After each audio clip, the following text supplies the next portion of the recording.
It was about a year ago today that I discovered these two ladies talking about what they offer different businesses as far as brain health, mental wellness, and just creating a culture of connectedness.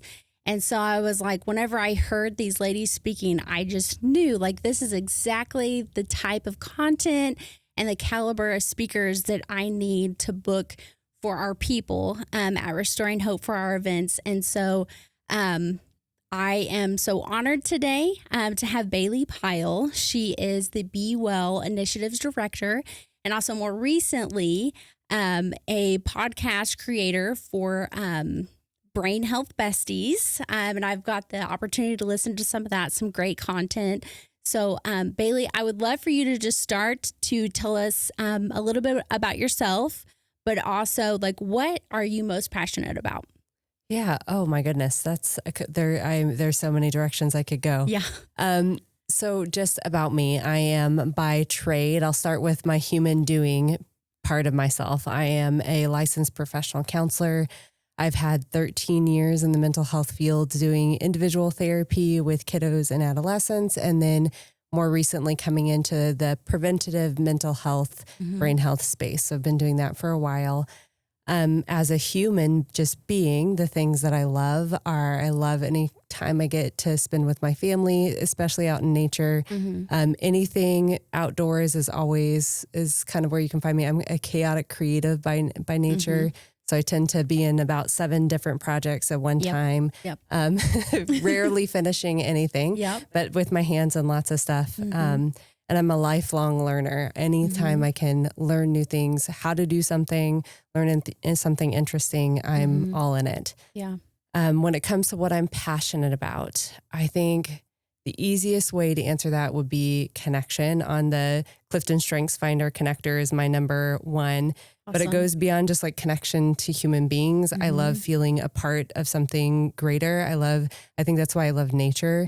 Only a therapist would have a favorite feeling, but my favorite feeling is awe, like that sensation of being both a teeny tiny thing, but also part of something really big and amazing is kind of my happy place, my favorite place to be. That's so neat. And it's interesting because my number 3 is connectedness. So I can totally relate to so much of what you're saying. And then also just like having 7 projects going on, but really having a hard time just focusing on one thing and just getting it done. Yeah. But I'm also an achiever is my first one. So I have to have my to-do list. My husband like teases me, like even on my day off, I have a to-do list. Yeah. There's goals I have set every single day of things I want to get done. But anyway, I love the connected piece. I can totally relate to that. And I love that that's who you are and what you're all about. So I'd love to know about the Be Well initiatives. How did that get started and how long have you been part of that? Yeah. Oh, we sort of lovingly joke on our team what we call 4 and about 5 years ago. In the midst of the pandemic, actually right as everything was about to be shut down and closed down. Our leadership at Burl Behavioral Health came to 4 brilliant female psychologists. None of them were me, not toting on myself. However, he came to them and just said, our folks are frontline staff. They're going to continue to serve the community, but they're going to need to be cared for at the same time. So kind of in a way that only the pandemic could make happen, they stopped doing everything else they were doing. Yeah. And spent a week saying, okay, what are the best things about therapy, the best evidence-based practices that we can bring to people outside of the 4 walls of therapy that don't necessarily have to stay in the therapeutic space. And within a week, Be Well was created with some of those evidence-based practices with the goal of teaching people how to care for their brains. And then the woman that ended up being the vice president of Be Well Initiative said, hey, if we're going to do this for our people, there's really no reason why we can't also do it for the community too. Yeah. So they launched internally. We fumbled through Zoom and did a 30-minute Zoom meeting every day for our staff. And then a 30-minute on Facebook Live for the community as a whole, just teaching people how to care for their brains. And then from there, it's been ever evolving. Yeah. I came in So at the very beginning, because they were doing the 30-minute meetings once a day, they've sort of put a call out to the entire system and just said, you are, you have any talents or well-being tips that you want to share. And my background is in art therapy. That's where I have been clinically trained. Yeah. And so I said I would love to get some grownups doing art. And then kind of guest spotted a few times on there. And after about a year, they're like, how do you feel about being on the team permanently? And I'm like, yes, please. Let's do it. Yeah. Yeah. So that's kind of how I stumbled into it. The beautiful thing about Be Well is it's forever evolving. We try to meet the moment in the best ways possible and show up in ways that are meaningful for people. Right. And there is always a need, especially for people that care for other people, to look at caring for themselves in deeper ways, because you pour out, you have to be poured back into. So I think that's beautiful that you guys started offering that to the community. And I'm so glad I stumbled upon you and you were able to speak to our people as well. And that was actually my next question was going to be how it has evolved. So you hit on that for us. So I think what I would like to dig into now is more about this new endeavor of yours, the Brain Health Besties, which I think, if I'm correct, it's been around for about 3 months. Since May, yeah. Since May. And I just have to start by saying how much I love your logo. I noticed that, I thought, oh, that's really cute. And then I looked at it a little bit closer. I'm like, oh my goodness. So if you're listening to this, you need to check them out, Brain Health Besties.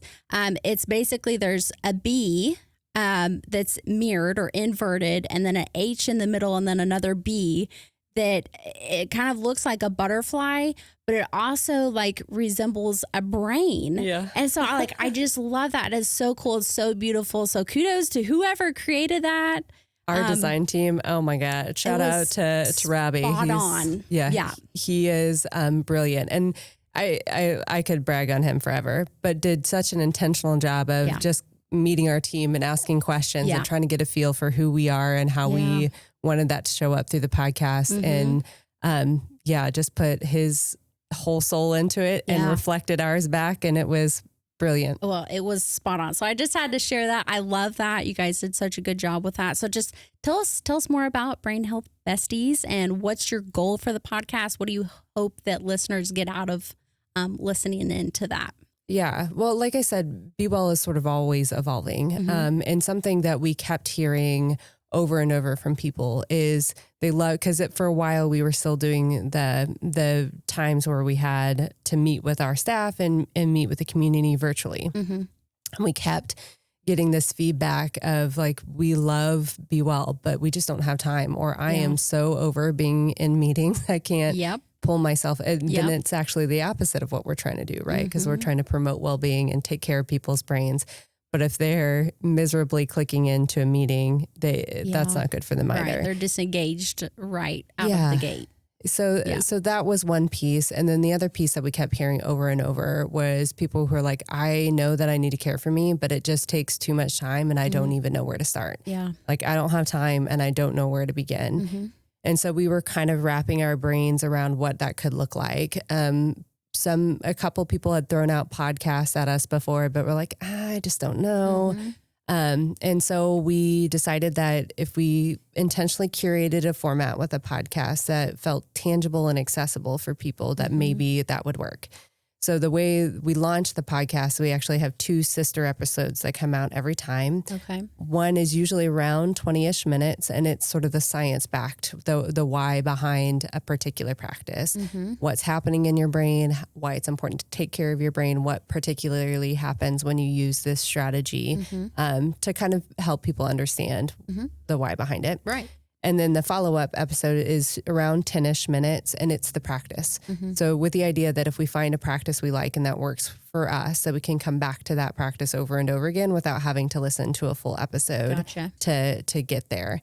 So that's how we're going right now. We're always open for feedback and for people to say that's good in theory, but not really working, and switch it up. And then we figure out the next steps. I love that. Yeah. So you're listening to your audience and what's going on in the world and attuning to that with everything you do. That's so awesome. It's so beneficial. Our whole idea is something you can listen to like on your commute or as you're getting ready in the morning without it feeling like another to-do task, right? Maybe for you, Whitley, that you're like, yes, put it on the to-do list. Yes, it needs to be added or it won't get done. Yeah. But for those of us where maybe that's like, it gets kind of shoved to the bottom of that list. It feels a little more accessible is the hope. Yeah.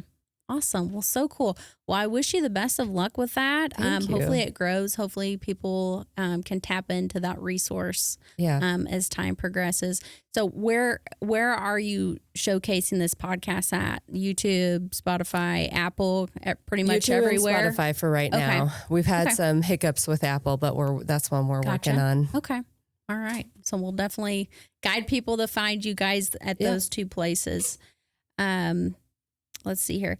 Now, I would really like to dig into these results, utilizing the Menti program. You use this at our R3 Summit back in April this past spring. So what is Menti? And why do you use it whenever you're presenting to groups? Yeah. Okay. So Mentimeter or Menti is a digital platform that you can present out of, but it also allows participants to interact in real time, which means I can put a question on a Menti slide and then people can text in or type in their response and get to see other people's on the screen. The reason we love it is it's completely anonymous. And even on the backside for us, we can't trace who said what. It doesn't hold phone numbers. It just says respondent 1, respondent 2, respondent 3. Okay. The reason it works so well for what we do is because a lot of times we're asking people to be vulnerable and to open up about some things that may feel a little scary to open up about in a large group of people. A lot of times we're showing up with people at work, and so it may not feel acceptable to do that along with your colleagues. Right. But the reason is, so we love it for its anonymity, but we also love it because there's so often we walk around in this life and we think that we are the only ones navigating a situation. And what happens is we see on the screen things reflected back to us that we're experiencing that we didn't even put up there. I can't tell you how many times across different industries, across different fields, whether they're engineers or nurses or mental health professionals or people in the production industry, we get themes of, I don't feel like I'm doing enough. I don't feel like I'm good enough.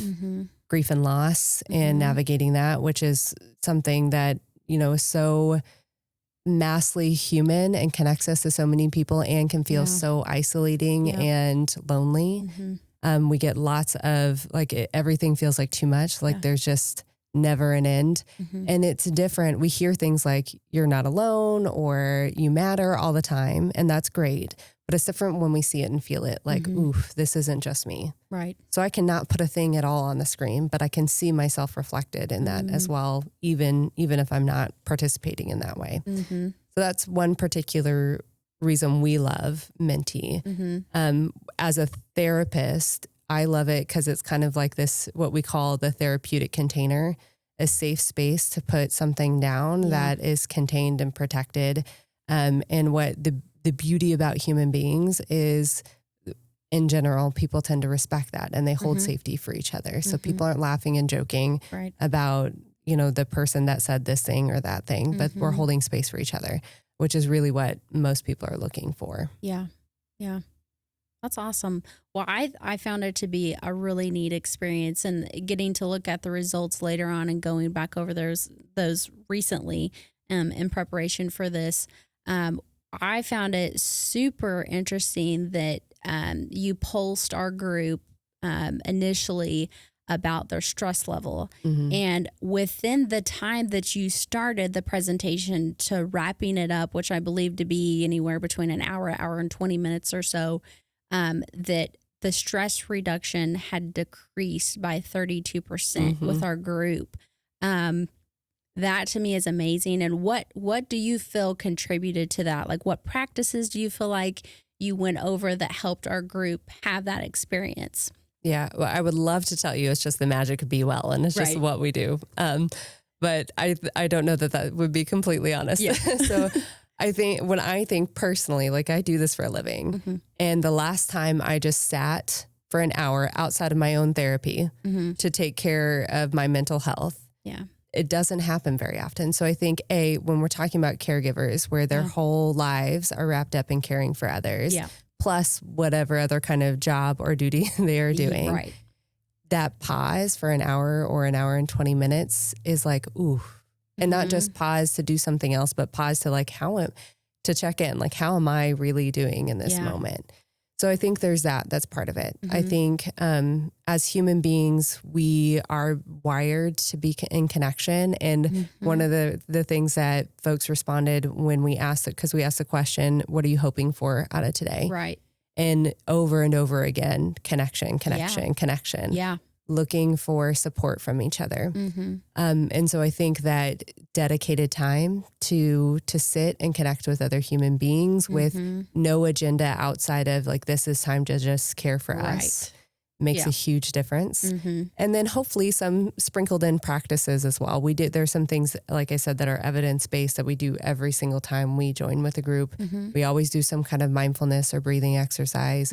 We intentionally integrated some connection pieces in there, not just connection with each other, but also pausing to connect with ourselves and be in that space as well.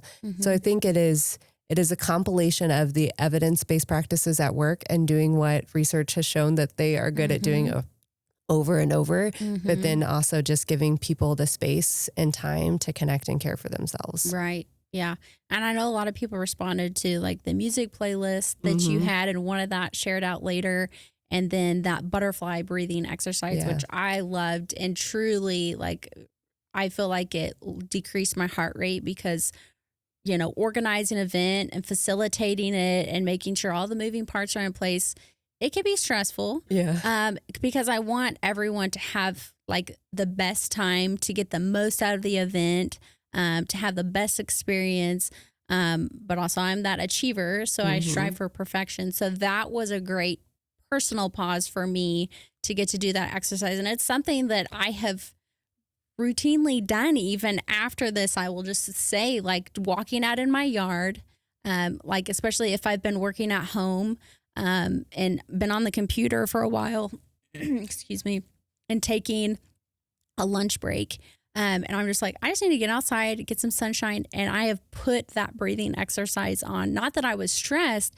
I just felt like I needed like a refresher. Yeah. And so I've found that super beneficial since after. So thank you for sharing that with our group. And and that's an EMDR tactic for the butterfly hug, which is all about hug. Sorry. Yes. Oh, I said the wrong thing. You're fine. Yeah.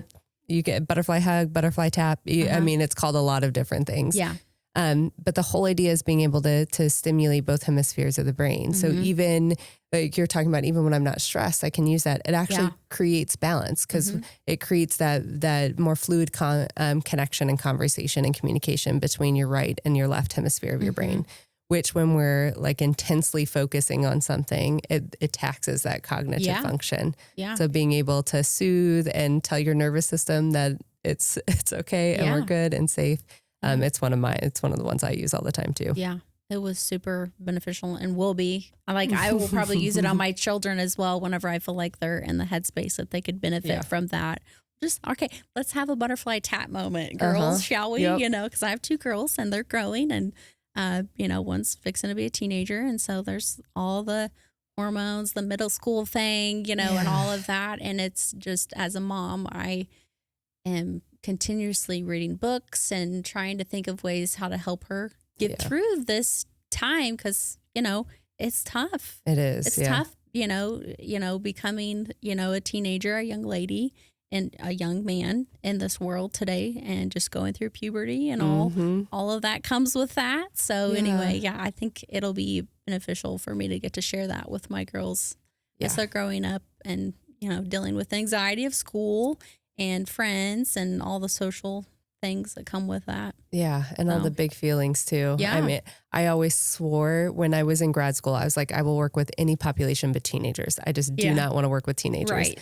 And then I had one practicum experience where I was in a middle school and a high school, and I was like, okay, these are my people. Yeah. Like, this is where I want to be. Yeah. You thrived in that. That's so neat. Yeah. It was, I mean, they're just very raw and very, deep into trying to figure out who they are. And that was just sort of a sweet spot that I was just like, okay, I feel like I could be in this with them. So cool that you were able to connect with them too on a different level. And I feel like too, like it probably helps. Do you have kids that are younger or younger? I have an 8 and an 11-year-old. Okay. So we're on the brink. We're pre-adolescent. That is the exact same age of my children. That's crazy. That's so neat. My girls are exactly the same ages. So and I have 2 girls as well. So it's we're like adventure. the same person. No, just kidding. Yeah, but yeah, we can definitely relate to each other in that regard. So that's cool. Yeah, that's so neat. Something that I wanted to ask you about was, and I love that you hit on how, initially coming in with those minty results, so many of our people hit on that connection piece, wanting to learn new ideas and discover stress relief practices, which was exactly my goal for what I was hoping that they could get out and that you could deliver on all of that for your presentation. But what I found sad, but also enlightening, was that on average, you had captured that 3.3 out of 5 of our attendees and those participating in the Minty program during the presentation was that they experienced energy depletion, exhaustion, as far as a mental and emotional result. But that also translated on a second capture that you gathered was that roughly the same average were experiencing a change in their eating habits, whether that was an increase or decrease, but also even a higher number were experiencing insomnia. Yeah. But then you followed that up with gathering, what personal best practices that they do to help them directly. But I'd love to hear some of your tips on how our people or those, following this podcast might have the ability to aid in that anxiety, exhaustion, and aiding in insomnia. Do you have any best practices or any tools or resources that you could share to help with those 3 things? Yeah. So first, I think it's important to recognize that when we're because that was an assessment of burnout, right? And we kind of give the top level symptoms that somebody might experience in burnout and ask the participants to kind of put where they are. When we experience things like burnout or chronic stress or overwhelm, it's not just our brain that's affected, it's our body. Our body goes into survival states, which means like our eating patterns might change, that we may, and it's insomnia, but can it also be the oversleeping? So because we're just emotionally exhausted and depleted, we can sleep for 10 hours and still not feel rested. Right. Those things impact not just our brain, but also our body. And so when you think about stress and burnout, a little bit of stress actually is really helpful for us in our day to day. Those short bursts of stress help us perform better. They help us show up and be vigilant and be kind of the best version of ourselves. If we think about, if you've ever been in any kind of athletics or in theater or any kind of performance, or maybe even with this podcast, there's a little bit of that nervousness that happens, but it actually makes us more alert. Right. It's when we have that chronic stress where there's no breaks, where it's unmitigated. Nope. That is where it becomes detrimental and actually can be significantly harmful to our physical health and our mental health. So when we think about things like insomnia, eating habits, and like that mental emotional exhaustion, the best tip that I can give is, yes, like the big blocks of time are beautiful when we can find them. I am a mom of 2. I also work full time and my littles are active in 1,000 different things. And so finding a whole weekend where there's nothing going on or few and far between, even having evenings that are off and just completely ours do not happen very often. And so, or there's somebody's trying to get homework done or something going on. So finding little bite-sized moments to care for your brain, whether that be that stepping outside for 5 minutes and doing a butterfly hug. Or I think I even gave this example. I get sensory overloaded a lot where like I just can't take in one more thing. It feels like too much coming at me. And I'll go in my closet and turn the lights off and sit on the floor and just take a few deep breaths in the dark and the quiet for as long as my family will allow it to happen. Right. Hey, Mom. Exactly. So I think the biggest thing is building in bite size and finding things that work for us. So I can give 1,000 different recommendations, but the truth is some will fit for you and some of them won't. Right. When it comes to sleep, I'm a really big proponent on setting the stage for sleep. So, and I used to talk, especially when I was working with teenagers, I used to talk with their grownups about this a lot. Okay. So pulling technology out of the bedroom, if you, depending on what your bedtime routine looks like, when you go to the bathroom, go ahead and turn off the lights in your bedroom while you're brushing your teeth or brushing your hair, things like that. If you sleep with a fan on, get the fan set. Almost like if you ever been to a spa or a relaxing space, how you walk in and you're like, oh, like I know I'm here. You're already calming. Yeah. You can set the stage in your bedroom the same way so that you have the low lighting, you have the fans on, even a diffuser going can help kind of signal to your brain that it's time for bed. Yeah. That REM cycle. Yes. Yeah. Kind of set that right. The other thing with sleep is, and these are not foolproof. There's still going to be moments like if we have a high moment of anxiety where we may still be laying in bed, staring at the ceiling, just trying to will ourselves to sleep and it's not coming. Yeah. But making sure you're getting a little bit of light during the day helps set the circadian rhythms in our brain. Yeah. When we are holed up in a hole, and I have an office without any natural light. So I have to make a conscious effort to get out, to step outside. So my brain can still see it's daytime. Right. It's not time to start winding down yet. And then similarly before bed, letting yourself and your brain see that it's night out and that it kind of sets those circadian rhythms in the right direction. Yeah. So those are just like a few tips and tricks. Yeah, again, those are excellent. Yeah, there'll be times where you're still staring at, if I really have thoughts kind of rolling around in my brain that are stuck and won't get out, I do stream of conscious writing or like a thought dump. So I get out a piece of paper or a journal and I just write whatever is in my mind. Okay. They're not complete sentences. Sometimes they're not even logical thoughts or complete thoughts. Yeah. It's just whatever is popping into my brain. Right. Until offload. Yep. Until it's not there anymore. And that can sometimes help get whatever I'm just like holding on to out of my head, and I can close it and be like, okay, that'll be there tomorrow. I don't have to hold on to it today. So those are some sleep tips and tricks that people can do. When it comes, I'll do the exhaustion piece last, I think. When it comes to eating and when we're stuck in these patterns of burnout, and sometimes like we are so burned out that the little micro moments take a long time to start working because we are just so far. It's kind of like if you imagine that your cell phone, you can charge it at 50%. And at least to me, it feels like it charges way faster when it's at 50%. Yeah. Versus when it's completely dead. That's true. And you get the little battery with the red line across, and it's like, and you have to wait, a good 20 minutes before it'll even turn back on. Our brains are similar. So if very we are parallel there, if we are on complete empty, it's going to take a while to catch up. Yeah. But we can then engage in the preventative little bite sizes. With food is a tricky one, and I am by no means an eating or a recovery food expert in our field. But what I would say is, for me personally, I usually forget to eat. Like I'm so stressed out that I'm just pushing, and then it's 4:00 and I'm like, I have not ate a thing today. Yeah, because I'm like in that going mode. Having healthy snacks, and my kids have helped me with that because I've constantly got snacks in my purse because they're hungry all the time. Yep. All the time. Right there with you, sister. So having some healthy snacks in my purse or in my bag, my work bag, I think I've got some snacks, is helpful. Yeah. And then making sure that they're just allowing yourself to have some things that are easy to grab that are healthy choices.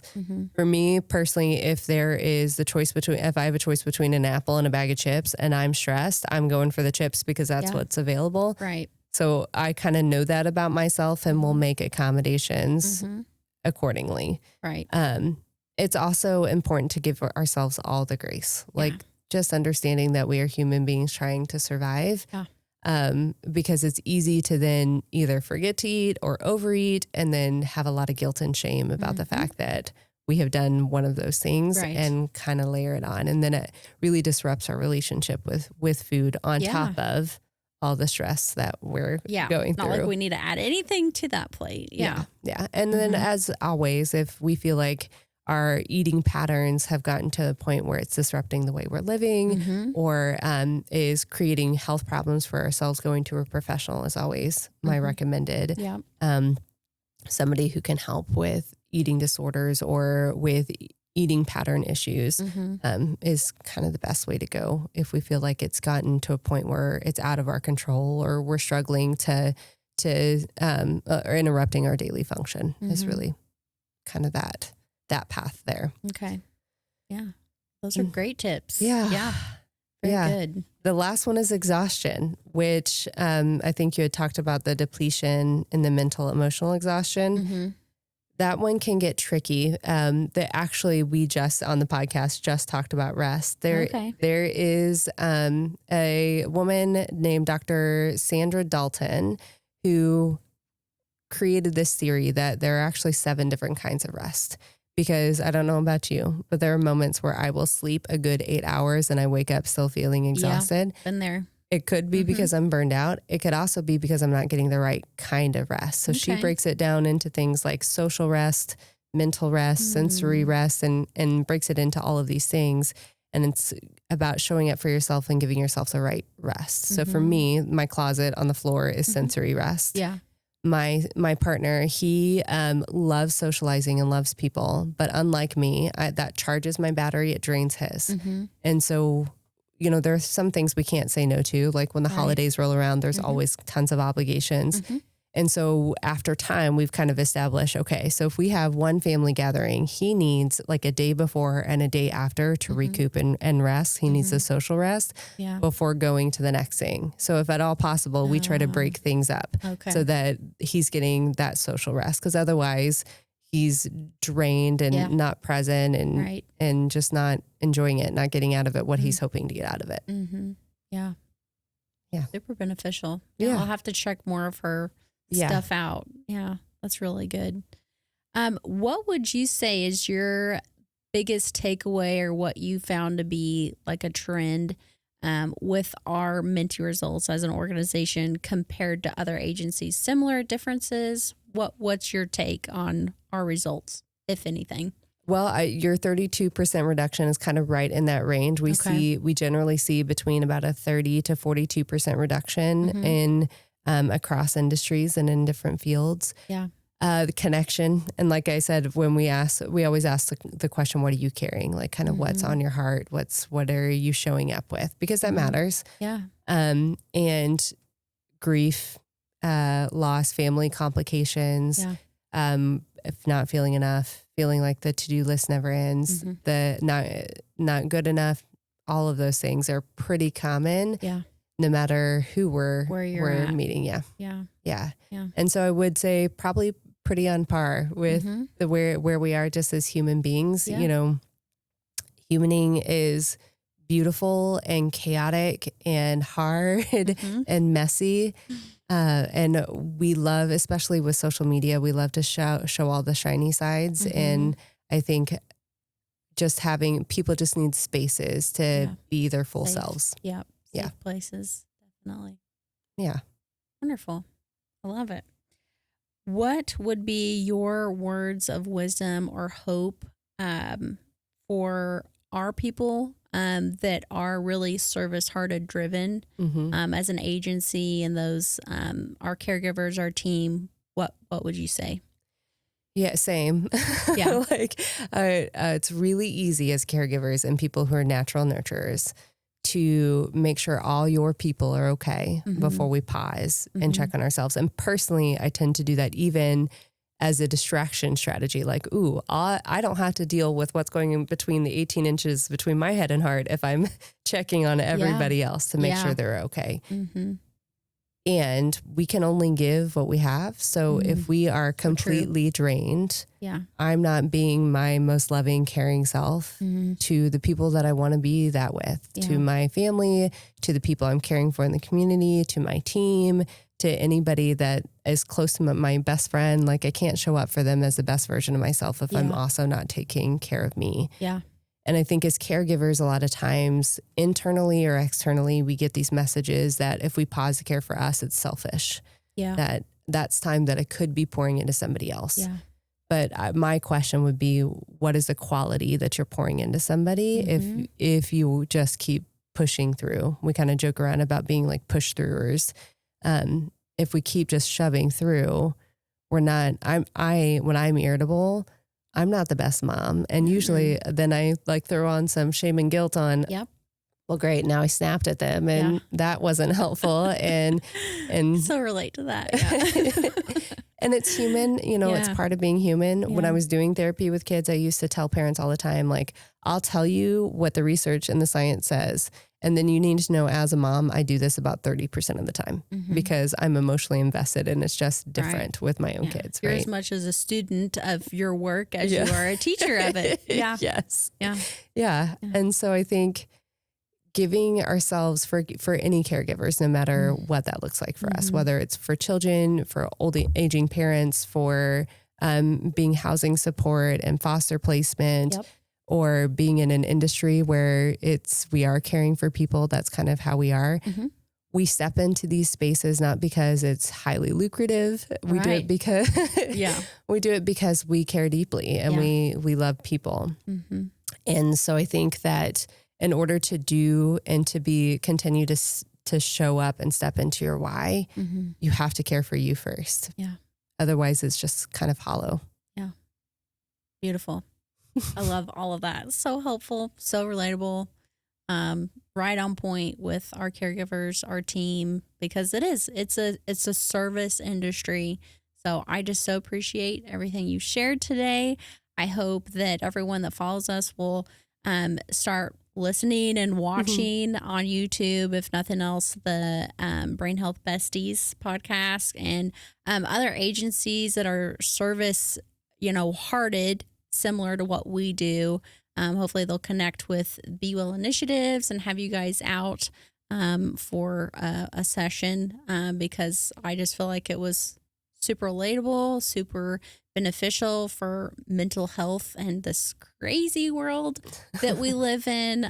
Anything like that is helpful. And always coming back to knowing that we have to pour back into ourselves at some point so we can give more and bigger to the people around us. Don't let your battery go to zero. Yeah. You're not serving anybody at that point. Exactly. Kind of like my fuel tank. My husband was like, and my father even said growing up, don't let it get below 50%, because it's harder on your fuel tank. And I've been guilty of doing that. And I get in trouble if my husband gets in the car and like, why did you let it get this low? I'm like, I'm sorry. I'm busy. But, it's the same with us as people and our stress level and mental wellness. We've got to at least look at 50% recharging. Yep. That was such a good analogy. Yeah. What do I need in this moment? Yeah. Well, thank you so much for sharing with us and being here today. I really appreciate you. Yeah. Thank you, Whitley. Appreciate all the work that y'all are doing in this community too. Thank you.